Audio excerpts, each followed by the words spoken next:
Habang abala ang marami ngayong holiday season, busy naman ang ilan sa panloloko.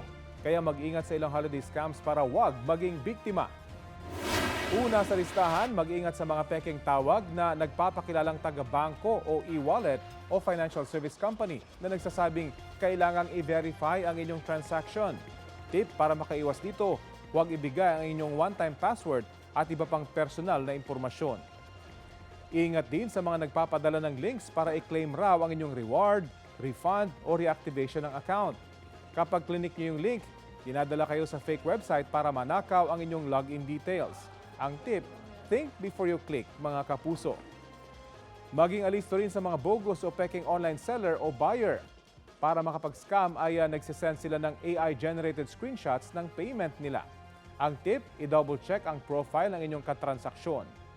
Maigi rin kung sa mga lehitimong website lang mamili. At may mga scammer din na nagpapanggap na kamag-anak o kaibigan, sabay hingi ng pera para daw sa emergency.